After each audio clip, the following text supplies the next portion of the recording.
여러분, 백내장 수술을 받으시는 무수히 많은 환자분들께서 가장 많이 선택하시는 인공수정체가 무엇인지 혹시 알고 계실까요? 바로 단초점 렌즈인데요. 부동의 1위로 무려 70에서 80%에 가까운 환자분들이 선택하고 계십니다. 그런데 유튜브나 인터넷에 찾아보면 사실 단초점 렌즈에 대한 정보는 거의 없죠. 그래서 오늘 이 시간에는 단초점 렌즈에 대해 S안과에서 2025년 현 시점 기준으로 모든 것을 전부 말씀드리려고 합니다. 오늘 영상 끝까지 보시면요, 단초점 렌즈에 대한 이해가 아주 크게 올라갈 것이라고 확신합니다.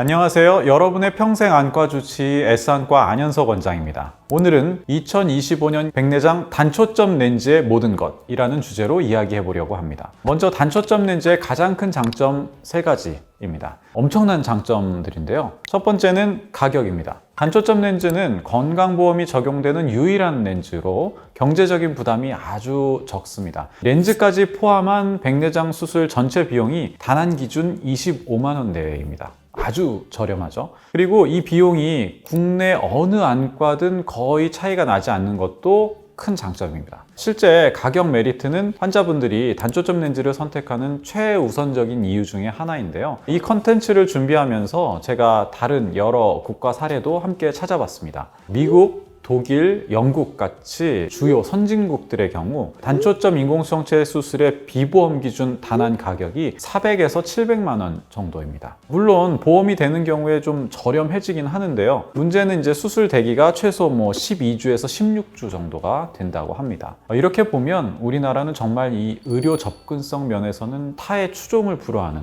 의료 강국인 것 같습니다. 두 번째는 관용성입니다. 관용성이란 대부분의 환자와 수많은 상황 속에서도 시력을 예측할 수 있다는 뜻인데요. 이 단초점 렌즈는 눈 안에서 이제 조금 각도가 틀어진다고 하더라도 큰 문제 없이 작동하며 빛 번짐도 없고 색감, 명암, 대비도 실제 우리 눈과 비슷합니다. 또한 야간 시야나 선명도 역시 가장 안정적이고 예측 가능한 렌즈입니다. 한 초점 거리에 모든 빛을 집중시키기 때문에 그 거리의 선명도는 모든 렌즈 중에서 최고 수준입니다. 세 번째 장점은 눈 상태가 나쁘거나 백내장 외에 다른 기저 안질환을 가지고 있더라도 사용 가능하다는 점입니다. 단초점 렌즈는 고도근시, 불규칙 난시, 녹내장, 당뇨 망막병증, 망막박리, 수많은 안질환을 가지고 있더라도 사용 가능합니다. 물론 녹내장이나 당뇨 망막증, 망막박리 같은 이런 안질환이 있을 경우에는 별도의 치료가 꼭 필요하겠지만요. 그럼 저희 S안과에서는 어떤 단초점 렌즈를 가장 많이 쓰고 있을까요? 저희 S안과에서는 테크니스 단초점 렌즈를 주로 사용하고 있습니다. 이 테크니스 렌즈는 존슨앤존슨이라는 인류 인공수정체 대기업에서 제조가 되고 있고 오랜 임상 경험을 바탕으로 높은 신뢰도를 가진 렌즈입니다. 테크니스 렌즈는 우리 눈과 비슷한 비구면 광학에 높은 시축 정렬 안정성을 가지고 있습니다. 자외선 차단은 기본이고 수분 흡수도 적고 혼탁 가능성도 낮은 재질이죠. 아무리 단초점 렌즈가 장점이 많다고 하지만 그 중에서도 좋은 렌즈를 사용해야 한다는 거 꼭 기억해 주세요.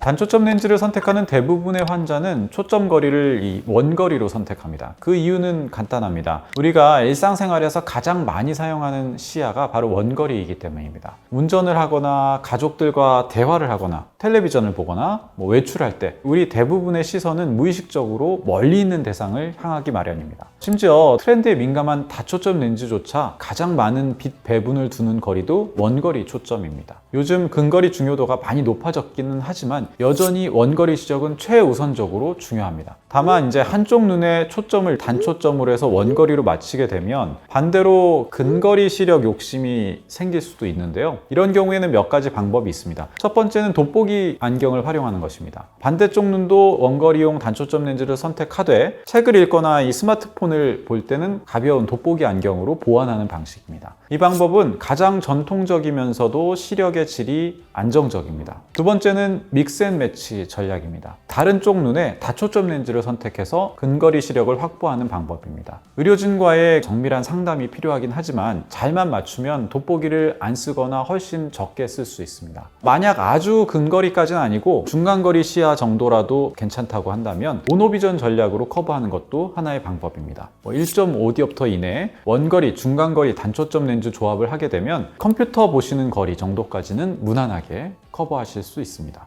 선생님, 그럼 실제 진료실에서는 이 네 가지 방법 중에 가장 많이 환자들이 선호하는 방법은 무엇일까요? 그래도 제일 많이 사용하시는 방법은 원거리 초점으로 맞추시는 거고요. 모노비전 같은 경우에는 알아보고 오시는 분들 내지는 양쪽 눈의 시력이 원래부터 좀 차이가 나서 도수 차이에 좀 익숙하신 분들이 그런 선택을 하시는 경우가 많고요. 믹스 앤 매치 방법도 비율적으로는 그렇게 많지는 않은 편이에요. 왜냐하면 아무래도 한쪽에만 다초점 렌즈를 넣기 때문에 근거리 시력이 조금은 한계가 있거든요. 그래서 이제 그런 방법들은 처음에 단초점 렌즈를 하시려고 했다가 변화를 주시고 싶은 마음이 강할 때 선택할 수 있는 방법일 것 같습니다. 그 다음은 이제 단초점 렌즈를 편하게 사용할 가능성이 높은 환자군입니다. 먼저 야외 활동이 많고 멀리 보는 시야가 중요한 분입니다. 등산, 골프, 낚시, 조깅 뭐 이런 식으로 넓은 시야를 필요로 하는 생활을 하시는 경우에 원거리 중심의 단초점 렌즈가 좋은 선택이 될 수 있습니다. 두 번째는 야간 운전을 자주 하시는 분들입니다. 단초점 렌즈는 빛번짐이 없고 거리 및 대비감도 그리고 야간 시야 안정성이 가장 뛰어난 렌즈입니다. 세 번째는 원래 돋보기를 잘 쓰던 분 또는 돋보기에 거부감이 없는 분입니다. 가까운 건 그냥 돋보기 쓰면 되죠. 이렇게 받아들이시는 분들에겐 역시 좋은 선택이 될 수 있습니다. 영상 작업, 디자인, 정밀한 시각 작업을 하시는 분들이나 또 성격이 좀 예민하신 분들은 미세한 식감이나 명암 차이에도 예민하게 느끼시는 경우가 많기 때문에 단초점 렌즈가 적합할 수 있습니다. 마지막으로는 고령층 또는 기저안 질환이 있는 환자분들입니다. 70세 이상 고령층에서는 뇌의 시각 적응 속도가 현저하게 느려지기 때문에 다초점이나 연속초점 렌즈의 적응이 훨씬 오래 걸리거나 어려운 경우가 많습니다. 아까 말씀드린 대로 망막이나 각막이 안 좋은 환자분들한테는 단초점이 더 좋은 선택이 될 수도 있습니다. 여기까지가 단초점 렌즈의 장점인데요. 반대로 단초점 렌즈에 쉽게 적응하지 못할 환자분들도 그간의 경험을 바탕으로 말씀드리려고 합니다. 당연히 경향이 그렇다는 뜻이고요. 정확한 판단은 검사 후에 상담을 통해 결정하셔야 합니다. 먼저 젊은 백내장 환자입니다. 평균적인 나이대는 40대부터 50대까지입니다. 이 연령대는 아직 돋보기에 익숙하지 않거나 사용을 상당히 꺼리는 경우가 많거든요. 뿐만 아니라 이분들은 대체로 이제 근거리 업무 비중도 상당히 높고 시력에 대한 기대치도 크시기 때문에 단초점으로 수술했을 때 상대적인 불편함을 더 크게 느끼실 수 있습니다. 어떤 기분인지 궁금하시다면 앞으로는 수술 후에 스마트폰을 맨눈으로 보는 것은 불가능하다라고 상상해 보시면 되겠습니다.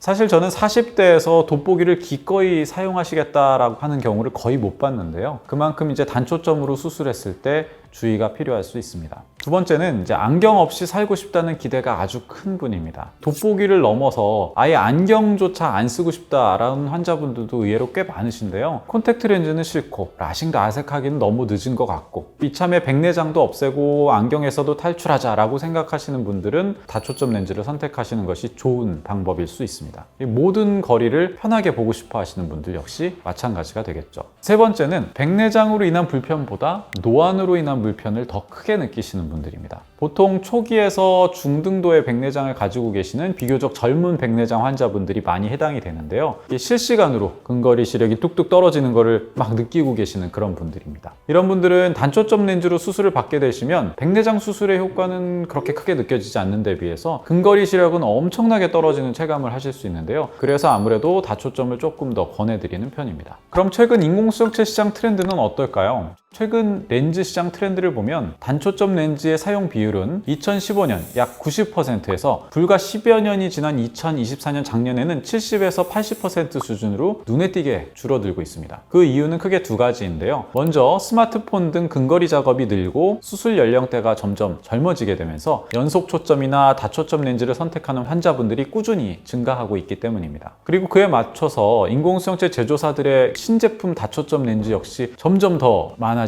좋아지고 있고요. 2025년, 2026년 등 앞으로도 이 추세는 계속될 것으로 생각됩니다. 다만 그렇다고 하더라도 단초점 렌즈가 뒤처지거나 안 좋다는 뜻으로 받아들이시면 절대 안 되는데요. 우리 눈과 100% 똑같은 인공수정체가 새롭게 나오지 않는 이상 단초점 렌즈는 여전히 튼튼한 수율을 차지할 것입니다. 앞서 말씀드린 대로 단초점 렌즈는 압도적인 3가지 장점이 있으며 환자분들이 돋보기 사용에만 거부감이 없다면 여전히 가장 선명하고 안정적인 시력을 제공하는 렌즈이기 때문입니다. 단초점이랑 프리미엄 단초점 중에 고민하는 분들에게는 어떻게 말씀드리면 좋을까요? 요즘 프리미엄 단초점이라고 표현되는 단초점 렌즈들은 보통 연속 초점 렌즈들이 프리미엄 단초점이라는 카테고리로 많이 설명이 되고 있기 때문에 경제적인 부분이 크게 문제가 되지 않으신다면 당연히 프리미엄 단초점 렌즈로 가는 게 더 낫다는 생각이 들고요. 기저질환이 있다고 하더라도 수술을 해서 결과를 보기 전에는 정말 시력이 어떻게 나올지는 정확하게 예측은 못하는 거니까 어느 정도 기대감을 갖고 프리미엄 단초점 렌즈를 선택하는 것도 전혀 의미가 없지는 않다는 얘기죠. 그렇지만 또 역시 크게 욕심내지 않고 단초점 렌즈로 가겠다라는 생각도 충분히 합리적인 생각일 수 있고요. 그래서 이거는 조금 정답이 있는 문제는 아닐 것 같고요. 환자분마다의 눈 상태, 상황 이런 것들을 종합적으로 고려해서 결정해야 되기 때문에 쉽게 얘기해서 요즘 말로 케바케라고 할 수밖에 없을 것 같습니다. 선생님 말씀 들어보니까 단초점 할 바에는 프리미엄 단초점이 나을 수도 있다. 그렇게 가다가 이제 시력 욕심이 계속 생겨서 다초점까지 갔다가 좀 그렇다더라 하면서 다시 단초점으로.